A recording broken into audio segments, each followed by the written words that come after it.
My name is Anthony Mann and I'm Director of Policy and Research at the Education and Employers Taskforce.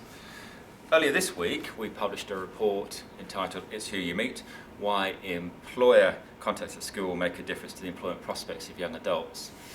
And the report started out by thinking about this question about youth unemployment. Across most of the OECD countries, youth unemployment has increased significantly over the last 4 years.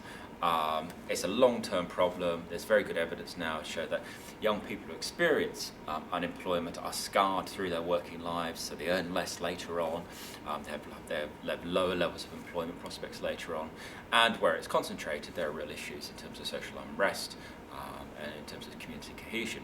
So youth unemployment is a problem. We know that some young people are typically disadvantaged to some extent within the labour market because they come into it perhaps more highly qualified than older workers, and the current generation across most OECD countries is more highly qualified than the preceding generations, but they lack experience, they lack insight into how to successfully search for jobs, their networks are very poor, or tend to be much poorer than like older workers. So we know there is a youth penalty, but I think something which isn't very well known is that the nature of that youth penalty, the extent of that youth penalty varies a lot between different countries. Now, last year, in 2010, the OECD released 2 very useful reports which surveyed questions related to youth employment across the OECD countries, learning for jobs and off to a good start, jobs for youth. And within those pieces of work, they highlighted the variation in that youth penalty across different countries. So in some countries, only about 10% of young people between 18 and 24 are unemployed, compared to 40% in other countries. And looked at it from another point of view. If you look at the comparative ratio between the proportion of young people who are unemployed compared to older people who are unemployed, in some countries, young people are 1.5 times more likely to be unemployed, but in others, they're 3 times more likely to be unemployed. In the UK and the US, it's about twice this level. It's about 20% compared to about 10%. And so these insights, which are on the variability of the youth penalty, allows us to think about what it is which policymakers can do to change those ratios, to make young people more competitive for those jobs which are available. Now, within the OECD work, there's a strong recommendation that countries should follow more the German-style apprenticeship program, where a high proportion of young people study and work at the same time, through their teenage years. Now, those programs I've seen having very very successfully responding to employee demands, very successful for young people in moving them into employment, allowing smoother school to work transitions. So a question for us really is thinking about what do young people gain out of that, and thinking about some of the economist analysis for the cause of young employment. We can think about experience, we can think about human capital development, the development of technical skills, perhaps employability skills, but also some of these other aspects of the question about the self-perceptions of young people, the psychological state, the networks, the insights which they have, the connections which they have brought. An interesting research question is thinking about, if we disaggregate those aspects between the human capital accumulation and some of these other insights into the world of work, can we see any evidence in a primarily academic system of our latter category of insights and networks making a difference? Well, we've got some very interesting evidence from the US, the 2008 evaluation of the Career Academies scheme, academic program primarily in late teenage years. Our evaluation has randomized assignment, big numbers, tracked over 8 years, and 8 years after our young people left high school, both groups, our control and our Career Academies people, had achieved at similar levels. They progressed to higher education at similar levels, but our Career Academies people are earning 11% more. And that led us to think about, well, what about the British system, which is again up to 16 certainly, primarily an academic system, study first, then work, and let's see what we can find here. Well, we're very fortunate that our friends at YouGov offered to do a poll for us for free, so we asked them to ask 19 to 24-year-olds what they were doing at the moment. We asked lots of questions, but some of the most interesting were what they were doing at the moment in terms of the labour market, and the nature of the experiences which they'd had while they were at school.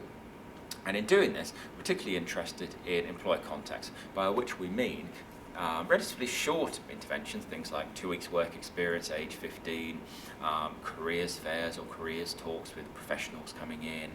It might be an enterprise competition over a day with an employer coach, being a part of a team. It could be a workplace visit. So these are relatively small activities.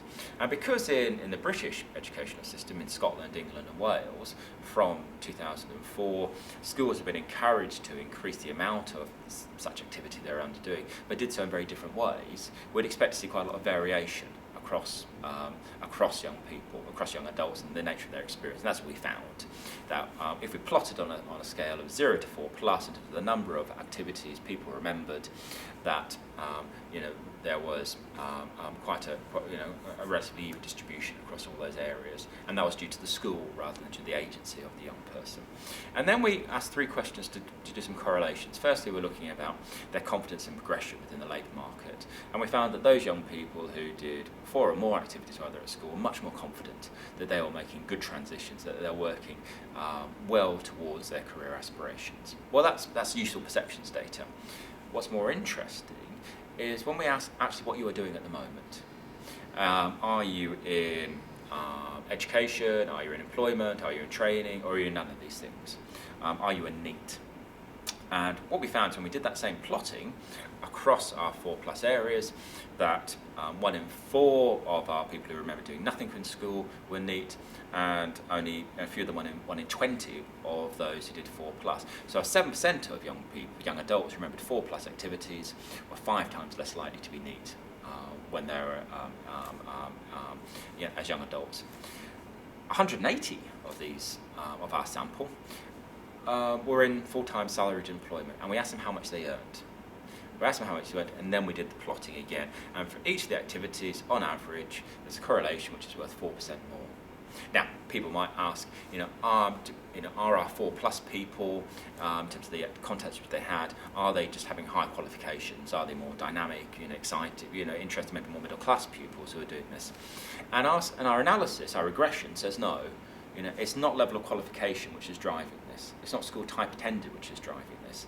It's something different. The statistical significant relationship here is about the number of employer contacts which are undertaken. So that's kind of very insightful, interesting information. But it also sort of raises a question about how can we really explain this the extent of these impacts, which were very meaningful in terms of the labour market. How can we explain that? And we kind of think about, is this about certain young people developing greater technical skills, more employability skills, being at real advantage in terms of the human capital? Well, our answer is probably no. It's probably not much of that explaining the extent of these impacts found. There's not really much opportunity to do so. These are quite short interventions. But then if we draw on social capital theory, as first developed by Mark Granovetter in the 1970s, the US sociologist, the conception of the strength of weak ties, if we draw on that theory, it's really helpful in understanding the way that these employer contacts can give young people access to trusted and probably non-redundant information. So we know from the educational literature that young people are very attentive to what professionals have to say to them. We know that they exist within discrete social worlds where the opportunity to gain insights from professionals directly allows them to make better decisions, increase their sort of confidence about their career aspirations, and then make better decisions about the subjects to choose to study, about the experience to get, the internships to seek, which then will allow them to move more effectively towards their career aspirations. So our academic literature tells us that what our employer engagement can be doing is making sure that young people have more certain and more achievable career aspirations and help them move towards achieving them. And that's very interesting because it suggests that it allows a better labour market matching. And if we return to our wage premiums are often linked to if not seen as, but not seen as causal in terms of as a connection to improve productivity. More productive people get paid more. So our young people experience better labour market matching, being more productive in their posts? Well, research which we did with Baker Tilly, the accountancy firm, last year suggests that this may well be the case. And if so, we're finding employers are gaining access to young people who are better suited for the roles which they have. Young people are having smoother transitions into the labour market, finding their niches better. And all of this is driven by a relatively modest interventions. So one of our concluding reports from this really is that a lot of a little does go a long way.